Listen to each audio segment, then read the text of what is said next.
Hey, Scott Machine Gun Dad. On the wall behind me, you'll see a full auto Tec-9. As part of building that project, and if you watched any of the project, I acquired other Tec-9s and an AB-10 and blah, blah, blah. And I learned that besides not being that great of a design, its weakest link is its magazine. I had the misfortune of believing people and buying magazines they say were for the Tec-9 and at best weren't.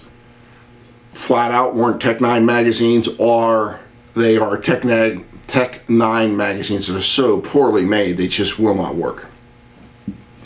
So I have 6 magazines on the table.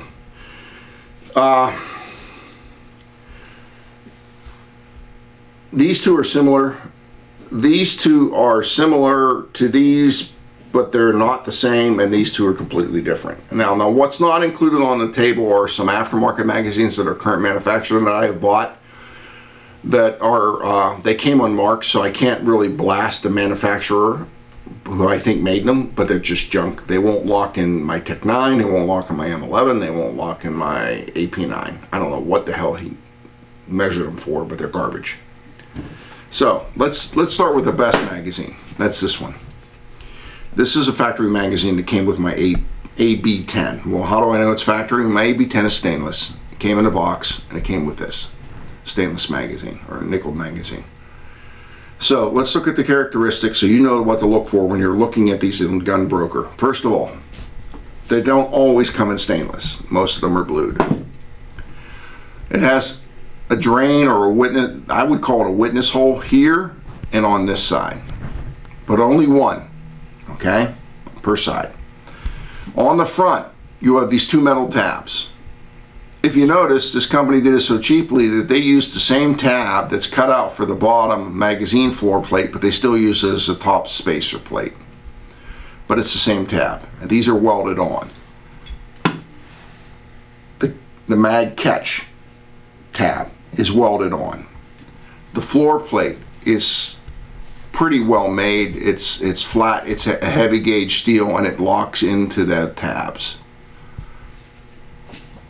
Actually, it's a decent mag. It's not a great mag, but it's a decent mag. Most of them did not come in nickel. They came in blue. So let's put the blue one next to it. First of all, you're going to see these are the same. The other thing you're going to see, they both have the witness holes or drain holes. I don't know what they are.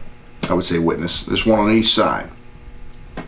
On the back, they both have the welded on mag catch. So you got a Tec-9 and you see these are probably the best one to get. I don't have one of the smaller 20 rounders, but I would assume that it would have similar building characteristics. Now, I bought this one because he said it's a Tec-9. And if you look, I'm going to use the factory one. It's very similar. And build is almost exactly the same. What's missing? There's no witness hole.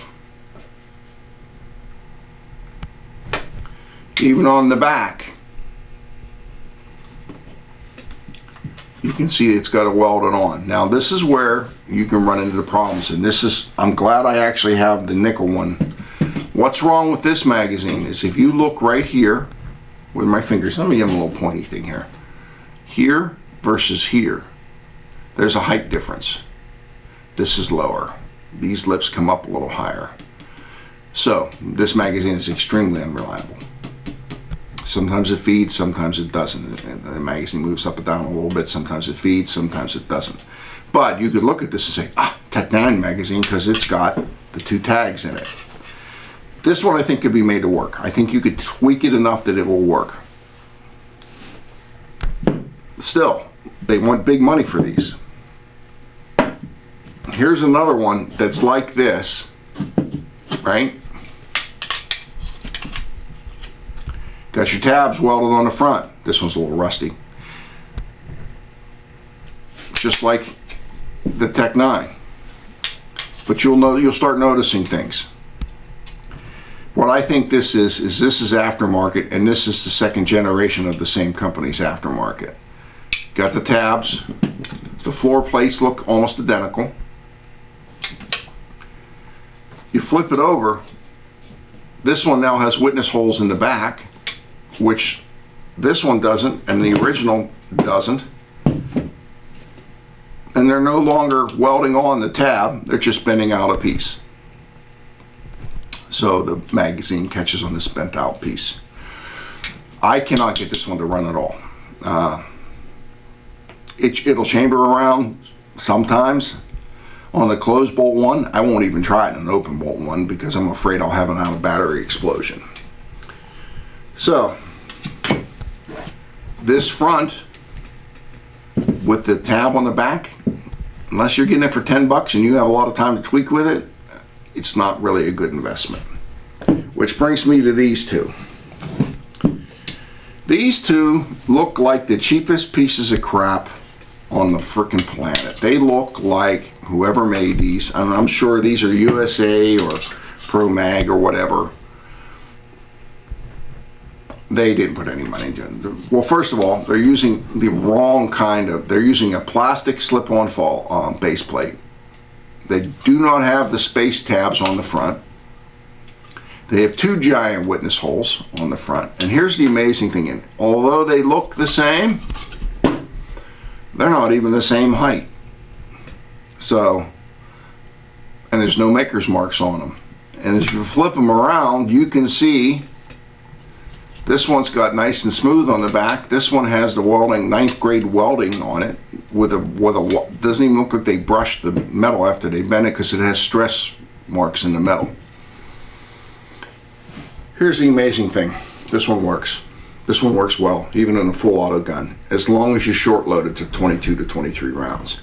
These are not that expensive. I've seen these for $20, $25 routinely.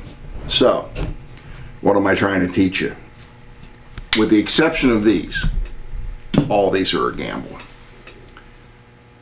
These right here, if they have the cleaner back on them and not the rough back, are a pretty decent guess that they're going to work unless you know, you don't pay too much for them. 20, 25, 30 bucks tops. 30 bucks to me for a magazine that may or may not work seems like a lot, but apparently I'm old and I'm out of touch with reality. Best, second best. Your guess is as good as mine if they're going to work. If you have a Tec-9, AB10, DC9, whatever model they call them whenever they were built, at least try to get one factory magazine. That way you're eliminating, if the gun's not functioning properly, you're eliminating the magazine as a problem. After that, I wouldn't pay the $100 they want for these. I'd be buying these, but you need at least one magazine, one factory magazine for your gun. And the sad thing is, because all these guns are used, there's a really good chance that when you get it, it's not going to have a factory magazine. I bought 4 of these, and only one of them had a factory magazine. I hope I'm saving somebody some money. I'm hoping I'm helping you troubleshoot your gun. Thanks for coming back to the channel.